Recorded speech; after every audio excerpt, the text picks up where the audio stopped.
మొదటి వారం ఆగస్టు నెల మొదటి పునరుత్థాన ఆదివారం. ఇందులో దేవుడికి మహిమని చూపిస్తున్నాములో వందనాలు. నాకు తెలిసి మీరంతా ఒక కార్యక్రమం వచ్చినట్టు ఉన్నారు. 10 గంటలకే వచ్చినట్టున్నారు. మీరు 10 వస్తే 11, 12 ముగింపు అమ్మా 10 దాటే వచ్చారు. మీకు తెలుసు, నేను లేదా ఈరోజు మీకు చూసుకుంటే అమ్మగారు తెలుసు, మీకు తెలుసు. కాబట్టి ఏం కాగారు అర్థం దేవుడి సన్నిధిలో కదా మీకు ప్రతిరోజు రావట్లేదు కదా. ప్రతి ఉదయం ప్రతి సాయంత్రం సహవాసం జరుగుతుంది, ప్రార్థన జరుగుతుంది. కాబట్టి దాన్ని వినియోగించుకోవాలంటే ఎంతకీ ప్రభువుని యేసుక్రీస్తునామమున వందనాలు. హల్లెలూయా. ఎందుకంటే ఎందాలు కూడదు కాబట్టి 8కి ప్రారంభం, 11కి ముగింపు అని చెప్పినప్పుడు 10కి మీరు వచ్చినప్పుడు నేను ఎప్పుడు ముగించాలో మీరు దేవునికి స్తోత్రం. ఎందుకంటే మరి పాట పాడుకున్నా, ప్రార్థన చేయకున్నా, మరి ఆరాధన చేసినా ఆత్మ సంబంధంగా చేస్తారు కాబట్టి ఎక్కువ తీసుకోవచ్చు. చాలా కొన్ని డినామినేషన్ చర్చెస్ లాగా ఇదే చేయాలి ఇదే చేయాలంటే గంటలో కూడా ముగించవచ్చు. మరొకసారి ఆ దూరం ఉంటున్నటువంటి వారు మీకు మీ అందరూ కూడా ప్రభువుని యేసుక్రీస్తునామమున ప్రైజ్ ది లార్డ్. దేవుని వాక్యం వింటామా అమ్మా? రేపు శుభవార్త ఉన్నదా? అదే అడుగుతుంటే నేను చెప్పట్లేదు కదా. రేపు అది ఫుల్ టైమా ఆఫ్ టైమా?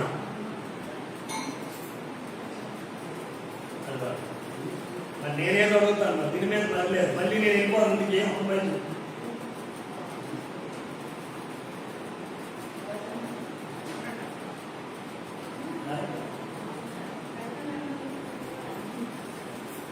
మధ్యాహ్నం అయిపోద్దా, సాయంకాలం వరకు ఉంటుందా?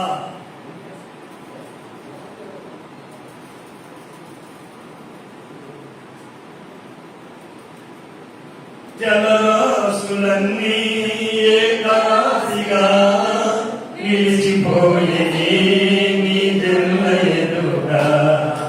జలరాశులన్నీ ఏకరాశిగా నిలిచిపోయేది నీ జన్మ ఎదుట. అది భూకంపాలే అయినా తుఫానులే అయినా శాసించగా అవి అందరితో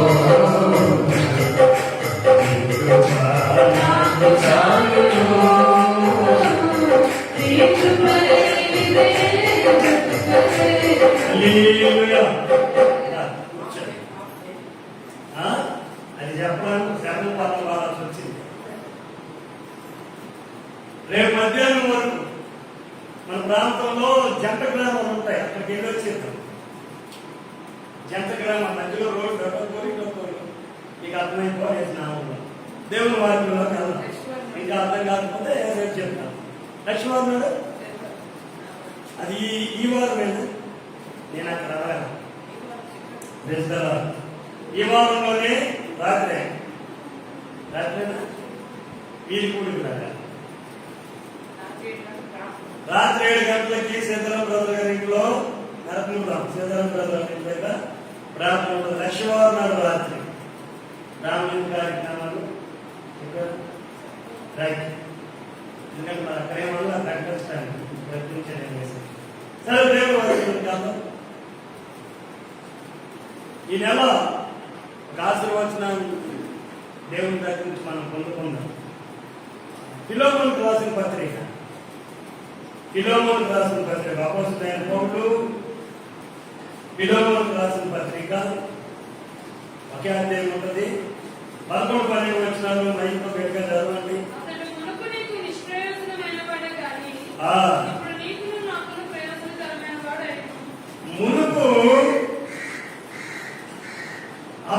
మునుపు నీకు నిష్ప్రయోజనమైన వాడే కానీ ఇప్పుడు నీకును నాకును ప్రయోజనకరమైన వాడాయను నా ప్రాణం వంటి వాడైన అతనిని నీ యొక్కకు తిరిగి పంపి అన్నాను. ప్రార్థన చేసుకుందాం. స్తోత్రమయ్యా పరిశుద్ధుడా యేసు ప్రభువా నీకు వందనాలు స్తోత్రాలు. వర్తమానం ద్వారా మాటలతో మాట్లాడి మహిమ పొందనాడు. యేసు నామములో అడిగి పొంది ఉన్నాము తండ్రి. దేవునికి స్తోత్రం. ప్రియమైన దేవుని ప్రజలారా, మరి నెల ఆగస్ట్ అంటే మనకు అర్థమయ్యేది నిష్ప్రయోజనమైన పరిపాలనలో నుండి ప్రయోజనకరమైన పరిపాలనకు వచ్చే నెల.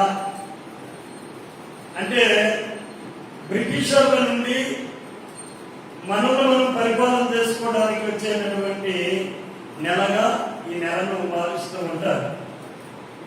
ఆగస్టు 15 వస్తే స్వాతంత్రం వచ్చిందని వచ్చిన రోజునిగా గుర్తు చేసుకుంటుంటారు. అందులో బట్టి దేవునికి మహిమ, మనకు స్వాతంత్రం వచ్చింది, చక్కగా మన బ్రతికేదో మనం బ్రతుకుతున్నాం. సరే, ఇందులో బంధకాలలో ఉండి స్వాతంత్రం లేని ఇద్దరు గురించి మాట్లాడుతుంది వాక్యం. ఫిలోమోను అనేటటువంటి ఇతనితో ఉండి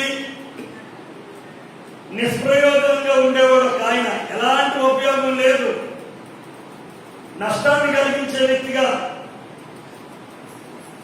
ఈ ఒనేసిము అనేటటువంటి ఆయన ఉండేవాడు. అతనితో ఉండగా, దైవజనుడైనటువంటి ఈ ఫిలోమోనుతో ఉండలేక, అంత ఉంటే ప్రయోజనమే కానీ ఉండలేకపోయి బయటకు వెళ్ళి జైలు జీవితం ఖైదు అనుభవించవలసిన పరిస్థితిలో వెళ్ళిపోయి ఈ ఒనేసిము అన్న ఆయన జైల్లో ఉన్నాడు. అపోస్తలుడైన పౌలు సువార్త నిమిత్తం జైల్లో ఉన్నాడు. వీళ్ళిద్దరూ ఆ జైల్లో కలిశారు. ఎవరమ్మా? నేను ఫిలోమోను దగ్గర ఉన్నటువంటి విశ్వాసం అండి. మరి ఎందుకు జైలుకి వచ్చావు? ఆయన దగ్గర ఉంటే నీకు ప్రయోజనకరంగా ఉందో, నిష్ప్రయోజనమైనటువంటి జీవితాన్ని జీవించి జైలు జీవితానికి వచ్చాను అని చెప్పినప్పుడు పౌలు అతన్ని ఆదరించి చాలా విషయాలు చెప్పి మారు మనసులో నడిపించి రక్షణలో నడిపించి మళ్ళీ ఈ ఫిలోమోను పత్రం రాస్తున్నాడు. ఇదిగో అప్పుడు మనం చదువుకున్న వాటినే ఇవి. ఇదిగో ఫిలోమోను, నేను ఒనేసిము అనేటటువంటి ఇతరును నీ యొక్కకు పంపిస్తున్నా. నీకు ఇతను నిష్ప్రయోజనమైన వాడే, ఉపయోగం ఉండదు. కానీ ఇప్పుడు నీకును నాకును కూడా ఇతడు ప్రయోజనకరమైన వాడు. దేవుని స్తోత్రం. ఇతడు నీకును నాకును ప్రయోజనకరమైన. గుర్తుపెట్టండి, ఒనేసిము అనబడిన వ్యక్తి ఫిలోమోనుతో ఉంటేనే ప్రయోజనం. ఎవరికి? ఇద్దరికి. ఒనేసిముకి ప్రయోజనమే. ఉండలేదు కాబట్టి ఖైదులోకి వెళ్ళాడు. అర్థమైందా? ఉండలేకపోయాడు కాబట్టి ఫిలోమోనుతో కలిసి ఒనేసిము అనబడిన వ్యక్తి ఉండలేకపోయాడు కనుక అతడు నిష్ప్రయోజనమైన ప్లేస్ వెళ్ళిపోయాడు, జైలు జీవితంలోకి వెళ్ళాడు. అందుకు పౌలు ఏమంటాడంటే, ఇతడు మునుపు నీకు నిష్ప్రయోజనమైన వాడు, ఉపయోగం లేనివాడు. ఇప్పుడు నీకును నాకును కూడా ప్రయోజనకరం. నా ప్రాణం అంతా ప్రయోజనకరం. దేవునికి స్తోత్రం. ఇది మన జీవితంలో గుర్తుపెట్టుకోవాల్సి వస్తే, మనం దేవునితోని దేవుని సన్నిధిలో ఉంటేనే మనకు ప్రయోజనం, ఉపయోగం. ఆయన సన్నిధిని విడిచిపెట్టి, ఆయన సహవాసాన్ని విడిచిపెట్టి మనకేదో లోకంలో సంపాదన, గడింపు, లేకపోతే ఇంకేదో నిష్ప్రయోజనమైన మనుషులతో ఉండడం మీకు ఇంకా బాగా అర్థమవడానికి, ఈ సందేశం ఇంకా బాగా అర్థమవడానికి ఆదికాండం 13వ అధ్యాయం కదా, 12వ అధ్యాయంలో దేవుడు అబ్రహామును పిలుస్తాడు. అప్పుడు తన తోడుగా ఉండటానికి అబ్రహాము లోతుని తీసుకుని వస్తాడు. అప్పటికి హాగరు ఉండదు. ఇప్పుడు బయలుదేరి వచ్చిన ఎంతమంది అంటే తన యొక్క పరివారం, లోతు, షారై, అబ్రహాం. ఆ పిలుపు అందుకొని దేవునితో నడుస్తూ దేవుడు అబ్రహాముకి అనుగ్రహించిన ప్రతి ప్రయోజనకరమైన వాటన్నిటినీ కూడా, ప్రతి ఉపయోగకరమైన ప్రతి దానిని కూడా అబ్రహాముతో పాటు లోతు కూడా అనుభవిస్తున్నాడు. దేవుడు అబ్రహామును ఆశీర్వదించినట్లుగానే చెప్పండి అబ్రహాముకున్న ప్రయోజనాలన్నీ, అబ్రహాంకి ఇచ్చిన బెనిఫిట్లన్నీ లోతుకి ఇస్తూనే ఉన్నాడు. అది వారు కలిసి నివసించలేనంత ఆశీర్వాదకరంగా మారిపోయింది. అక్కడ ఒక వచనం కనబడుతుంది, లోతు పశువుల కాపర్లకి అబ్రహాం పశువుల కాపర్లకి అనే మాట మనకు కనిపించినప్పుడు ఈ నిష్ప్రయోజనమైన ఇందులోకి ఎందుకు వచ్చింది? అంతవరకు మనదే, మన సంఘం, మన చర్చి, మన సహవాసం, మన ప్రార్థన అనుకోవడం అనేది మీ చర్చి, మీ పనులు, మీ పాత్రలు, మీ విశ్వాసులు అన్నాడంటే ఇది వేస్ట్ కాదని అర్థం. ఎందుకు?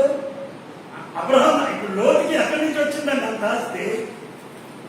చెప్పండి పెద్దోళ్ళు, లోతుకి ఎక్కడి నుంచి వచ్చింది అంత ఆస్తి? కలిసి నివసించలేనంత ఆస్తి ఎక్కడి నుంచి వచ్చింది? ఎవరి వల్ల వచ్చింది? గట్టిగా చెప్పండి. అంత ప్రయోజనకరమైనది, అంత బెనిఫిట్ ఎవరి వల్ల వచ్చింది? అబ్రహాం వల్ల వచ్చింది. మరి ఇప్పుడేముంది? వారు కలిసి నివసించలేని సొంటేళ్ళు కొంతమంది ఉంటారు. ఆడు బాధపడు, ఆడు ఉపయోగం వాడు, ఆడు ఉపయోగం లేకుండా చేస్తాయి. ఇదిగా లోతయ్య కదా అబ్రహాం పశువులు వచ్చి మన గడ్డి తినేస్తాని, అవునా? అవునండి, గడ్డ తినేసేది చూద్దాం. ఇంకోటి ఉంటే ఇంకా వస్తాడు, ఇది కయ్యంత బాగుంది. లోతయ్య కదా మన నాన్నంతా అబ్రహాం గారు పశువులు తినేస్తాడు. మరి అబ్రహాం గారు ఎవరురా? అబ్రహాం పశువులు తినేస్తానే అంటున్నావు. ఇప్పుడు ఇదే లోతు పశువులు అంటే మనం గడ్డి తినేస్తాను ఏంటంటే లోతు పశువులు వెళ్ళిపోరా, లోతు ఎవరు నమ్మడే అని అబ్రహాం అంటున్నాడు. లోతారు కదట్లా ఒక గొడవలు ఆడుతున్నంత అయిపోతుంది. ప్రయోజనకరమైన ప్రతి పరిస్థితి నిష్ప్రయోజనంగా మారుతున్నప్పుడు ఆ లోతుని అబ్రహాం పిలుస్తున్నారు. ఇదిగో మనం సెట్ అవ్వట్లా, ఇంతకు ముందు మనం సెట్ అయ్యాం, ఇప్పుడు సెట్ కావట్లా. ఏంటి సంగతి? ఇదిగో తూర్పు, ఉత్తర, పడమర, దక్షిణ 4 పక్కల నీకు ఎక్కడ బాగుంటే అక్కడికి వెళ్ళిపో. ఎందుకంటే సెట్ అవ్వట్లా. ఇంతకు ముందు సెట్ అయినట్టు ఇప్పుడు నువ్వు సెట్ అవ్వట్లా. ఇంతకు ముందు ఉన్నటువంటి వాటికంటే ఇప్పుడు నువ్వు పెరిగా వాసన తెలుసుకుంటావు అన్నప్పుడు ఏమన్నానంటే, అయ్యా నాన్నో అన్నో బంధువుడు కదా, బాబాయ్ ఇవన్నీ అక్కడి నుండి వచ్చాయి, నీ వల్లే కదా నాకు పనులు వచ్చినారు, నీ వల్లే నేను నిష్ప్రయోజనంగా వచ్చేవాడిని ప్రయోజనకరంగా మారి ఈ వైభవం అంతా నీ వల్లే కదా అన్నదా. తర్వాత వాళ్ళు ఎవరైతే నిష్ప్రయోజనమైన వ్యక్తులు, అనవసరమైన క్యాండిడేట్లు అబ్రహాంకి లోతుకి మధ్యన కయ్యలేటటువంటి వాళ్ళు ఈయన ఏ పాయింట్ మానేసి వాళ్ళు చెప్పింది అన్నా. అప్పుడు సార్ నీకు ఎక్కడి నుంచి సార్ గెలుపున్నా, నా వల్ల నీకు ఏం ఇబ్బంది లేదు కదా అని అబ్రహాం అన్నప్పుడు, అయ్యా అయ్యా అయ్యా మీ నోట మా పాపం అలా అసలు అక్కడి నుండి మనం బయలుదేరిన దగ్గర నుంచి ఇక్కడ వరకు ఆ మాట మీ నోట ఎందుకు వచ్చింది అయ్యా? మీరు అలా అనకూడదు, మీరు లేకపోతే నేను నిష్ప్రయోజనం, నేను వేస్ట్ కానీ అనాల్సింది పోయి రాయికి కళ్ళెత్తి ఏం చూసినట్ట? ఏంటమ్మా?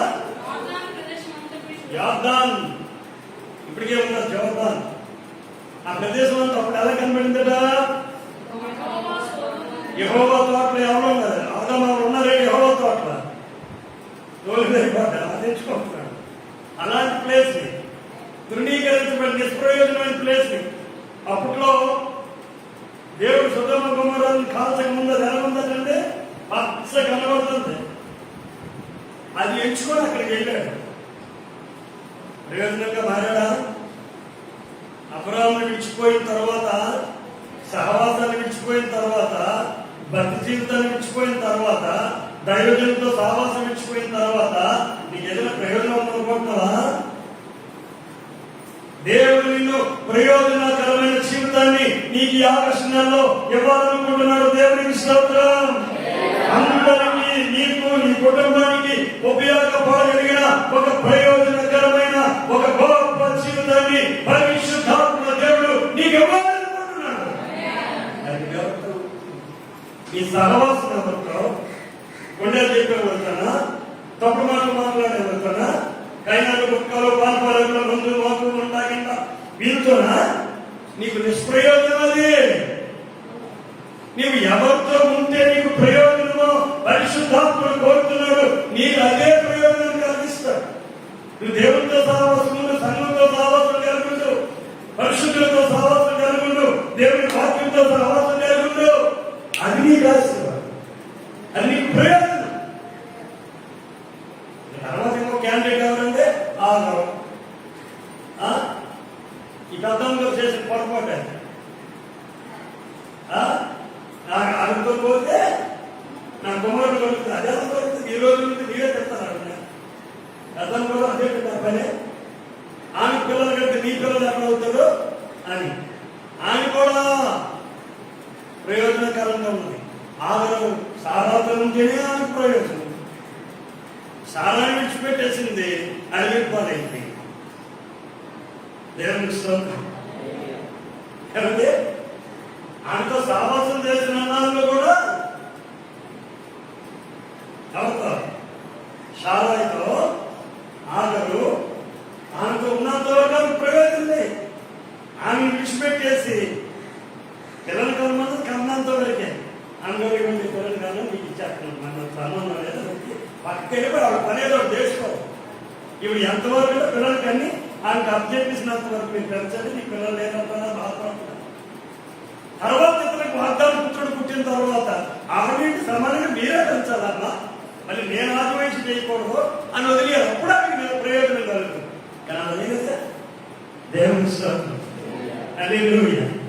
కాబట్టి ఇక్కడ అంటున్నాడు ఫిలోమోనుతో, ఫిలోమోను చెప్తున్నాడు, ఇదిగో నిజమే ఒకప్పుడు నీకు నాకు ఉపయోగం లేని నిష్ప్రయోజనమైన క్యాండిడేట్ అయినా ఈ ఒనేసిమన్ ఆయన ఇప్పుడు నీకు నాకు హల్లెలూయా. నువ్వు సంఘంలో ఉంటే సంఘానికి ప్రయోజనం, సేవకుడికి ప్రయోజనం ఉంటుంది అని నన్ను ఉండాలన్నా.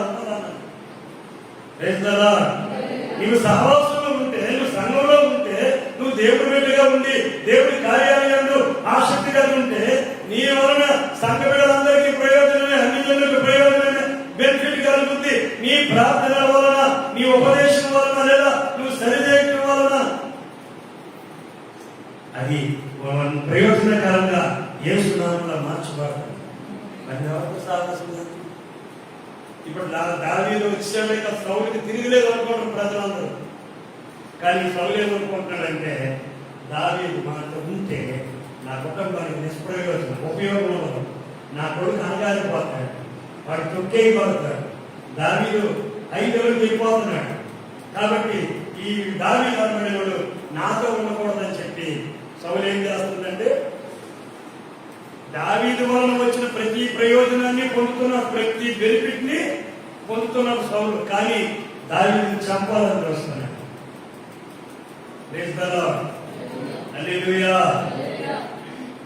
అప్పుడు దావీదు ఏ నిర్ణయం తీసుకున్నాడు? నేను మీ నాన్నతో నీతో ఉండకూడదు. ఎవరు చెప్తున్నాడు? యోనాతాను చెప్తున్నాడు, నేను మీతో ఉంటే మీకు నిష్ప్రయోజనం, నేను వెళ్ళిపోతేనే మీకు ప్రయోజనం. అది నిజమే. ఉంటే ఏం చేస్తాను? బొమ్మలు పెట్టాడు. ఎందుకు బొమ్మలు పెట్టామని ఎంత పేరు సౌలు కుమార్తె రేఖ చూడు, కాసేపులో మీ నాన్న ఏం చేస్తాను వాళ్ళ చూడు, నన్ను అందరికి దించితే దిక్కి నుంచి అందరికి వెళ్ళిపోయాడు. మీ నాన్న ఏం చేస్తాడు చూడు, నేనే ప్లేస్ లో పడుకోవడం అనుకో, నువ్వే తమ్ముడు కట్టి నీ పని నువ్వు చేసుకుంటున్నావు, టీయో క్యాబే కడుతున్నావు. మీ నాన్న ఇప్పుడు కాసేపు ఏం చేస్తాడు చూడండి. నిజంగా బంటులు కనిపించి ఆ కనీసం పడుకుని దేవుడితో కూడా ఒక నడకన్నా వీటితో మంచానికి వేసి కిందకు పొడిచాడు బొమ్మ. అది మరి ఆ ప్లేసులో దావీదు ఉంటే చరిత్ర అయిపోయినట్టే. దావీదు ఉంటే ప్రయోజనం ఏంటి? అప్పుడు నిష్ప్రయోజనం. ప్రియ దేవుని పెట్టాను, నువ్వు ఎవరితో ఉంటే ప్రయోజనం, ఎవరి నీతో ఉండకూడదు, నువ్వు ఎవరితో ఉండాలి. నువ్వు లెక్కేసిపోయి ఒకటి దేవుని స్తోత్రం. ఎవరు నీతో ఉండాలి?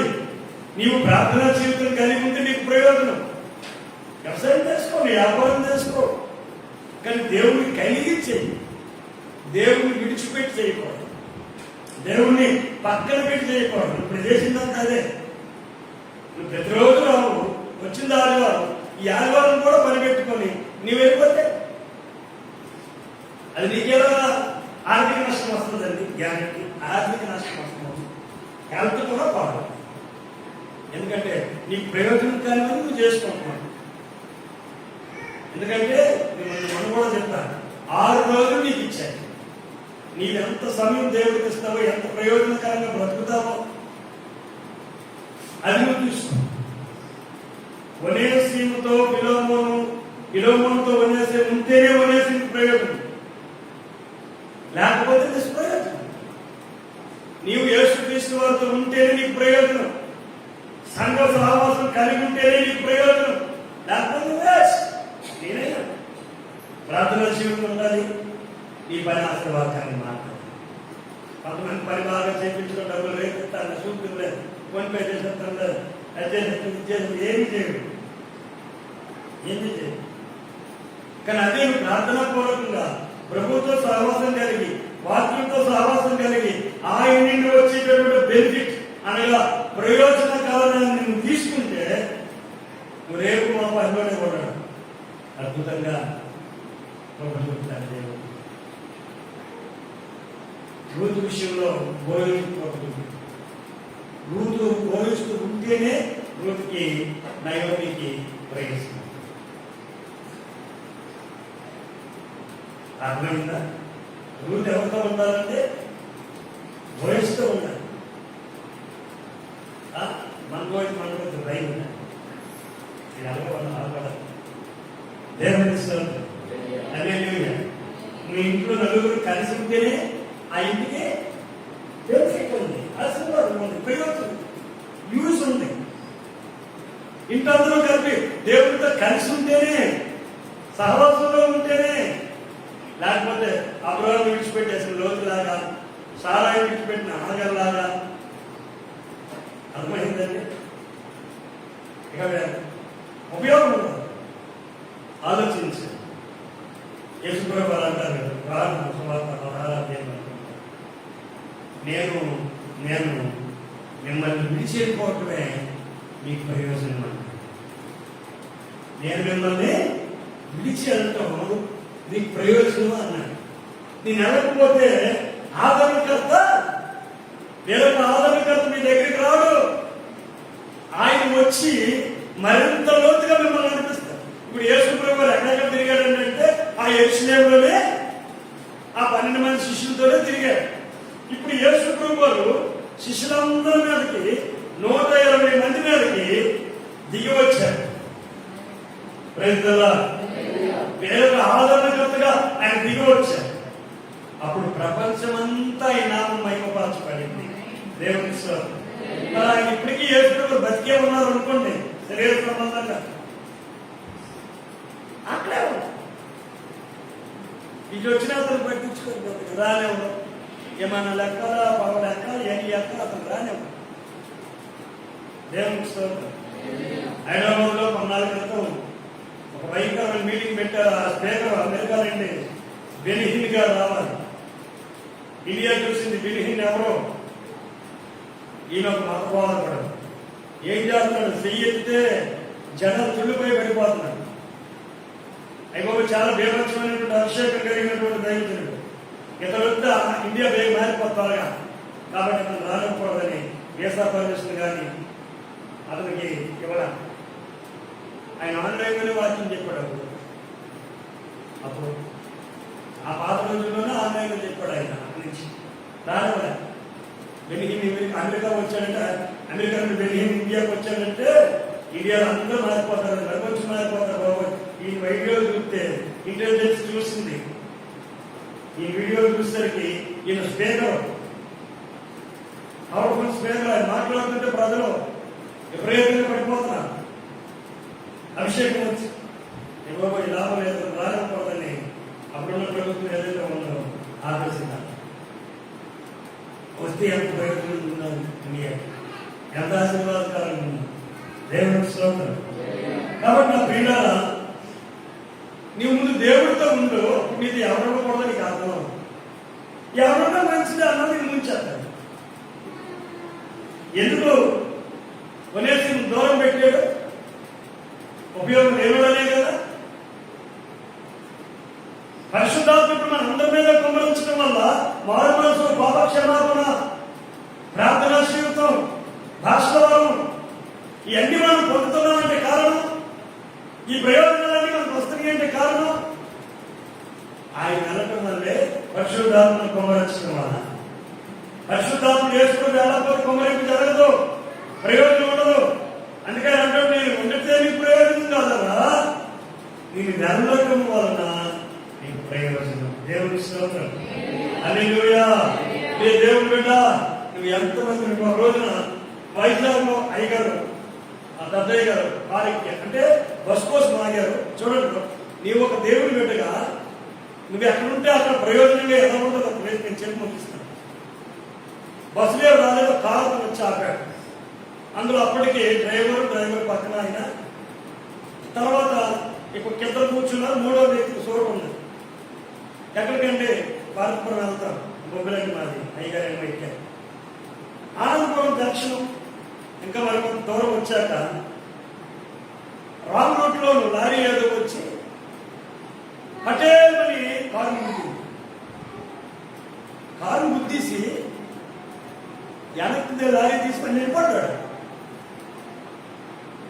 యేసయ్యా స్తోత్రం స్తోత్రం స్తోత్రం అన్నారు అయ్యగారు. పెద్దదే అయిపోయింది అనుకున్నాను. అందరూ కారు చూస్తే ఏం కాలే, ఎవరికి ఏం జరగదు, కనీసం అద్దాలు కూడా బాగాల. అప్పుడు అప్పుడే మాట్లాడుతారు, నా ఏసై నాతో ఉండబట్టి నన్ను కాపాడాడు, మిమ్మల్ని కూడా కాపాడాడు. మీరు నమ్మినా నమ్మకపోయినా నా ఏసై నన్ను బట్టి మిమ్మల్ని కాపాడాడు. నేను పాస్టర్ గారు, మీతో పాటు నాకు ఏదైనా జరిగితే నేను సేవ అయిపోతుంది.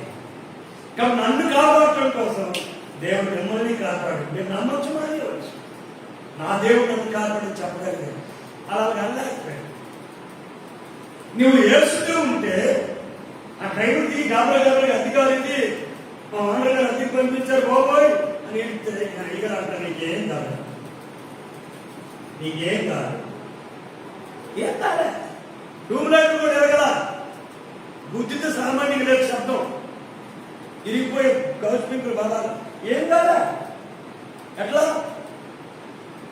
నా ఏసై నాతో ఉన్నాడు. దైవం చెప్పగలిగాడు. మన హల్లెలూయా. నీవు దేవుడితో ఉందో నీకు ఎవరున్నా నీ ప్రయోజనం అవుతాయి. నువ్వు సంగీతం విడిచిపెట్టి, వాక్యాన్ని విడిచిపెట్టి, ఉపదేశాన్ని విడిచిపెట్టి, నీలో మంచోడు ఉన్నా సరే నీకు వేస్తే కాబట్టి ఎవరితో ఉంటున్నావు? హల్లెలూయా. మంచోడే అనుకుంటారు కానీ లోకస్తుడు, మంచోడే కానీ లోకస్తుడు. ఉదాహరణకి విషం తీసేసి పాలు తీసేసి పాలు నొక్కారు అనుకోండి ప్రజల్లో, అందుకేమవుతుందో అని అర్థమా? ప్రజలు కంగారు పడతారా లేదా? ఇప్పుడు ఒక మైక్ కొట్టుకొని ప్రియులారా విషం తీసేసాం, పాలు తీసేసాం, అడ్మికేట్ చేసాం అన్నా అందరూ ఎవరైనా ఏ అది కాలవదు. దాని పాలు తీసింది, చాలా గుడ్డు స్నేకు, చాలా మంచి పాము, పాలు లేవు, తీసారు, విషం తీస్తారు, సూపర్ పాము కలవదు అని ఒక డబ్బా పెద్ద మైకెట్టి చెప్తుందా? కొత్తగా చెప్పండి. అంటే కారణం ఏంటి? దాని పేరే అది ఒకే ఒక టైంలో పోతారు పాలు గుడ్లు, తర్వాత మళ్ళీ వచ్చే ఆ నెల వేసుకొని వస్తాను ఎవరో గమనించారు ముందు ముందు ముందు ఏ ఆడికేం అవ్వలేదు, ఆడికి లేదమ్మా ఏమవుతుంది గుడ్డేది ఏ నిష్ప్రయోజనం, నిష్ప్రయోజనం. గుర్తుపెట్టుకుని ముగించుకుంటాం. నీవు దేవుడితో ఉండకుండా, నీవు వాక్య సహవాసం లేకుండా, ఆత్మ సన్నిధిని వదిలేకుండా ఎంత మంచోడితో ఉన్నా నీకు వేస్ట్. అది నువ్వు భయపడాల్సిందే, నువ్వు బెంగెట్టుకోవాల్సిందే. ఎంత మంచివాడు నీతో ఉన్నా, నువ్వు ఎంత మంచివాడితో ఉన్నా నీకు ప్రయోజనము మనకు లోపు వెళ్ళిపోయినట్టు వెళ్ళిపోతే మంచిది, బాగా వెళ్ళిపోయినట్టు వెళ్ళిపోతేనే మంచిది. సౌలు దావీదు నుండి సౌలు నుండి వెళ్ళిపోతే మంచిది అన్నట్టుగా వెళ్ళిపోవడమే మంచిది, లేదా ప్రయోజనకరంగా మారు. ఇదిగో ఈయన ఒనేసిమును ఫిలోమోను వదిలేసాడు పౌలవదన్నా, ఎందుకంటే ఆయనలో ప్రయోజనకరమైన ఉంది. అది గుర్తుపెట్టండి. నువ్వు దేవుడిని వదిలినా నీ వల్ల దేవునికి ప్రయోజనం ఉంది అని చెప్తున్నా. నువ్వు తృణీకరించబెట్టుకున్నా, లోకం వల్ల నువ్వు అక్కర్లేదు అనుకున్నా గుర్తుపెట్టుకో, నీలో నుండి దేవుడికి మహిమ తెచ్చుకోగలడు. ఇలాగే ఈ యొక్క ఒనేసిముని ఫిలోమోను వదిలేసినట్టుగా నువ్వు దేవుడిని వదిలిపెట్టినా ఆయన వదలండి నిన్ను. ఆయన నిన్ను మొదలులో భూదిగాంతములకు వెళ్ళిపోయినా దావీదు నా పలక ప్రవర్తన అర్థమైందా? నువ్వు చూస్తున్నావు, మట్టి కలపలో దేవుడు మహిమైశ్వర్యాన్ని ఉంచాడు, తన చేతి పనిగా నిన్ను మార్చుకున్నాడు. నీవేమో దేవుడి సన్నిధిని నిష్ప్రయోజనం అనుకుని వదిలేస్తావు, కానీ ఆయన మాత్రం ఏదో ఒక రోజు నిన్నో ఇప్పుడు వదలడు. కాబట్టి ఈ వాగ్దానంలో ఏం చెప్తానంటే, దేవుడు సన్నిధి నీకు ప్రయోజనం, దేవుని ఆత్మ నీకు ఉపయోగం. ఆయన సన్నిధిలో సంపూర్ణ సంతోషం, ఆయన కుంటి చేతిలో నిత్య సుఖం. లోతుకి ఏమైనా ప్రయోజనం ఉందా? అబ్రహామును ఉద్దేశించిన తర్వాత ఆవిడకి ఏమైనా ప్రయోజనం ఉందా? సౌలు దావీదుని వెంటాడుతుంటే సౌలుకి ఏమైనా ప్రయోజనం ఉందా? చచ్చిపోయేది ఏం ప్రయోజనం పొందలేస్తాడే. దావీదుని కలుపుకోవాలంటే విషంచూపు మానేస్తే సౌలుకి ఎంత ప్రయోజనం ఉంది? దావీదే సౌలు కుమారుడికి అభిషేకించిన, దావీదే సౌలు కుమారుడు పట్టాభిషేకం చేస్తున్నాం కదా. గుర్తుపెట్టుకో, నీకు ప్రయోజనం లేని నీ జీవితంలో ఉన్నాయా? నీ ఇంట్లో వేస్ట్ ఖర్చులు ఉన్నాయా? నేను ముగిస్తున్నానమ్మా. నీ ఇంట్లో వేస్ట్ ఖర్చులు ఉంటే మార్చు, అనవసరమైన ఖర్చులుంటే తీసేయి. అనవసరమైన కుంభాలు పెట్టి వదిలేసి పక్కన తీయాలి. ప్రయోజనకరమైన కొద్దిగా వండుకో, చక్కగా వండుకో. తిండైనా కానీ వస్త్రమైనా కానీ అవసరం లేకుండా బట్టలు కొనియక తుప్పుబట్టి పోతాయి. అవసరమైతే కొనుక్కో. నిష్ప్రయోజనమైన ఖర్చులు పెట్టుకోకండి, ఆర్థిక ఇబ్బందులు వస్తుంది. బియ్యాన్ని ధాన్యాన్ని జలుబులు చేయకండి, వర్షాలు తగ్గిపోయి కరువులు వస్తున్నాయి. కాబట్టి నీకు ప్రయోజనకరమైన ఆహారం భద్రపరుచుకో, ప్రయోజనకరమైన వస్త్రాన్ని భద్రపరుచుకో. నిష్ప్రయోజనంగా అది కొనిక డబ్బులను వృధా చేసుకోకో. నీ బతుకు మార్చుకో, అది నీకు ప్రయోజనకరం, నీ ఇంట్లోకి ప్రయోజనకరం, నీ సంఘానికి ఉపయోగం. కాబట్టి దేవుడు అంటున్నాడు, నేను నిన్ను నాకు ప్రయోజనకరంగా మార్చుకుంటాను. దేవుడి కంట నిన్నేమో బెనిఫిట్ గా మార్చుకుంటాడు. దేవుడికి ఉపయోగపడే వ్యక్తిగా ఈ దేవుడి నుండి దేవుడు నిన్ను మారుస్తున్నాడు. ఇప్పుడు లేదా ఇంకను డబల్ చెప్పాడు కదా, నాకును నీకు నీ ఇంటి వారికి, అన్ని జనులకి, సంఘ సావాసానికి, సేవకులకి, అందరికీ నీవు ప్రయోజనకరమైన వ్యక్తిగా దేవుడు మార్చేస్తున్నాడు. నేను ఒక ప్రయోజనకరమైన వ్యక్తిగా మార్చేస్తున్నాడు. లోకం తృణీకరించచ్చు, కానీ దేవుడు నిన్ను ప్రయోజనకరంగా మారుస్తున్నాడు. నేను ఎవరికి ఉపయోగం అని నువ్వు అనుకోవచ్చు, కానీ దేవుడు అంటున్నాడు నాకు ఉపయోగం బిడ్డ. ఇది ఎవరికి ఉపయోగం అక్కడా, నువ్వు నాకే ఉపయోగమేనా? నువ్వు రా, నువ్వు మార్పు చెందు, నీ విధానాలన్నీ మార్చుకో. నేను నిన్ను ఉపయోగకరంగా మార్చుకుంటాను, నేను నిన్ను వినియోగించుకుంటాను, ముద్రణాలంగా నేను పెట్టుకుంటాను, మరి ఆ యుద్ధాయుధంగా నేను మార్చుకుంటాను. కళ్ళు మూసుకుందాం. ప్రభా నిజమే, ఇంతవరకు నేను నిష్ప్రయోజనంగా ఉన్నాను. ఎవరికి ఉపయోగమైన జీవితం ఒనే సినిమాలో ఉన్నదేమో ఆయన నన్ను మార్చండి. పిల్లలకి పొడికి కలిపి ఉపయోగకరంగా మార్చండి. నా వాళ్ళు మీకు ఉపయోగకరంగా నన్ను మార్చుకోండి. ఇదిగో నా పద్ధతిలో, నా విధానాలు, నా మార్తీది, నా సంభాషణలో, నా ఆలోచనలో, నా తలపులో నేను అన్ని కూడా ఆయన కొనేసి మార్చుకున్నట్లుగా నేను కూడా మార్చుకుంటున్నాను. లోటు మార్చుకోలేక మరలా తిరిగి రాలేకపోయాడు. ఆఖరు మార్చుకోలేక తిరిగి మరలా తన యజమానురాల దగ్గరికి రాలేకపోయింది. సౌలు మార్చుకోలేక దావీదుని చేర్చుకోలేకపోయాడు. మనం ప్రయోజనకరంగా మార్చుకోవడం. దేవుడు అంటున్నాడు, నాకు సంఘానికి లోకానికి నీ సేవకును నీకు ప్రయోజనకరంగా బెనిఫిట్ క్యాండిడేట్ గా నేను మారుస్తాను అంటున్నాడు ఆయన. ప్రార్థన చేసుకుంటాం. స్తోత్రమయ్యా పరిశుద్ధుడా యేసు ప్రభువుని వందనాలు. దేవా వీరిని మాత్రం మా హృదయాల్లో బలపరిచి అయ్యా నిజంగా మా జీవితంలో మేము నిష్ప్రయోజనమైన వ్యక్తులుగానే ఉన్నాము. మమ్మల్ని ప్రయోజనకరంగా మార్చడానికే నీ స్తోత్రాలు.